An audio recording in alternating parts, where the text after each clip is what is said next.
الحمد للہ وکفا والصلاة والسلام علی عباده الذین اصطفى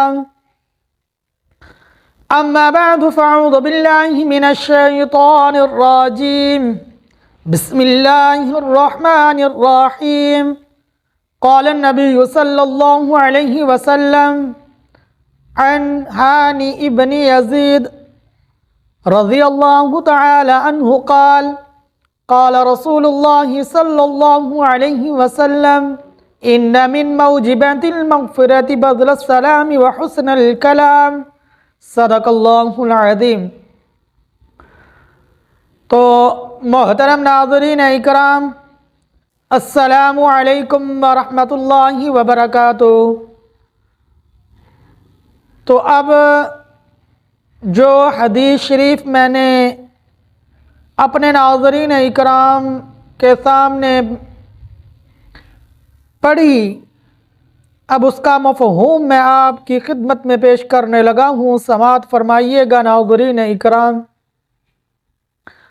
محترم ناظرین اکرام، میرے اور آپ کے پیارے آقا مدنی کریم علی نبینا علیہ الصلاۃ والسلام کے بہت پیارے صحابی ہانی بن یزید رضی اللہ تعالی عنہ فرماتے ہیں، امام الانبیاء تاجدار مدینہ فخر دو عالم صلی اللہ علیہ وسلم نے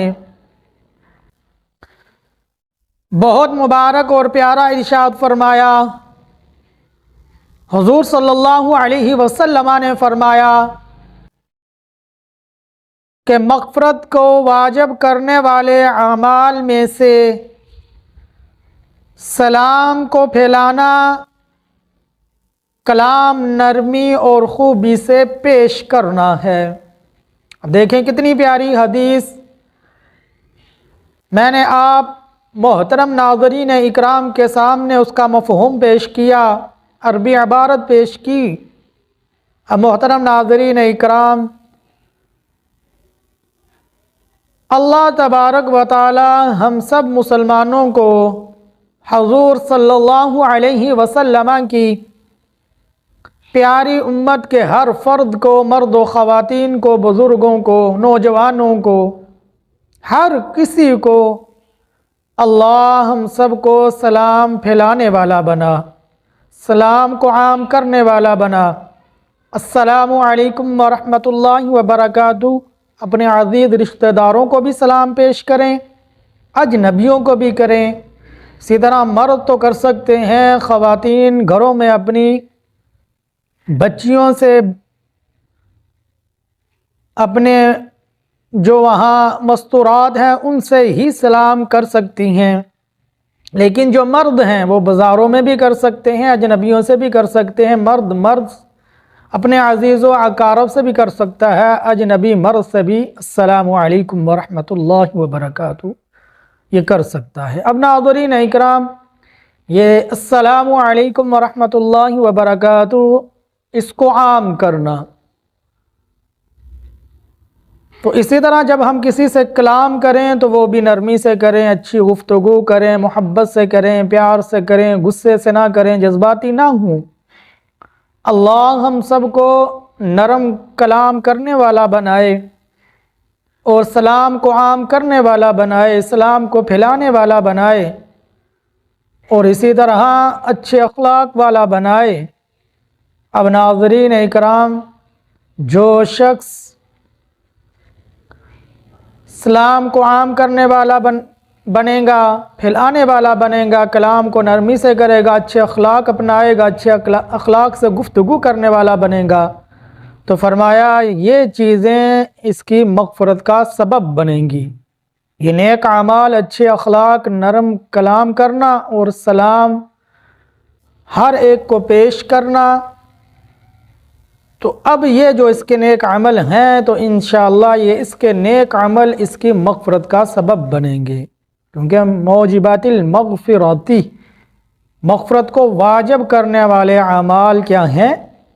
سلام کو پھیلانا اور کلام کو نرمی سے، اچھے اخلاق سے پیش کرنا۔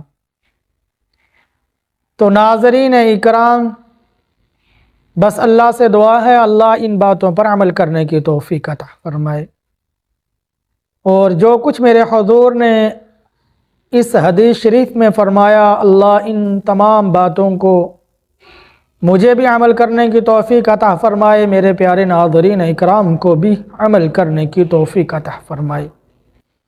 تو اب نئے ناظرین اکرام جتنے بھی ہمارے چینل پر آئیں، ان سے التماس عرض یہ ہے کہ ہمارے چینل کو سبسکرائب کر دیں، بیل آئیکن کے بٹن کو دبا دیں، تاکہ اس طرح کی پیاری پیاری احادیث، پیاری پیاری باتیں، پیاری پیاری سنتیں، پیارے پیارے اللہ کے احکامات، پیارے پیارے حضور صلی اللہ علیہ وسلم کی پیاری پیاری باتیں تو انشاءاللہ ہماری ان ویڈیو سے آپ کو ملتی رہیں گی۔ تو نئے ناظرین اکرام ہمارے چینل کو سبسکرائب کر دیں، اور جو ناظرین اکرام ہمارے ساتھ جڑے رہتے ہیں، اللہ ان ناظرین اکرام کی زندگیوں میں سکون عطا فرما، اطمینان نصیب فرما۔ جس طرح یہ مجھ سے محبت کرتے ہیں، میرے چینل کو محبت پیار سے دیکھتے ہیں، اللہ میں ان سے بہت زیادہ خوش ہوں، اللہ مجھے بھی خوشیاں نصیب فرما، اور میرے تمام ناظرین اکرام کو خوشیاں نصیب فرما، اور پوری امت محمدیہ کو ہر طرح کے فتنے شر سے محفوظ فرما۔ تو نئے ناظرین اکرام وہ ضرور ہمارے چینل کو سبسکرائب کر دیں، اور ثواب کی نیت سے ہماری اس ویڈیو کو زیادہ سے زیادہ مسلمانوں کے پاس بھیج دیں۔ اللہ سے دعا ہے اللہ ان باتوں پر عمل کرنے کی توفیق عطا فرمائے، آمین یا رب العالمین۔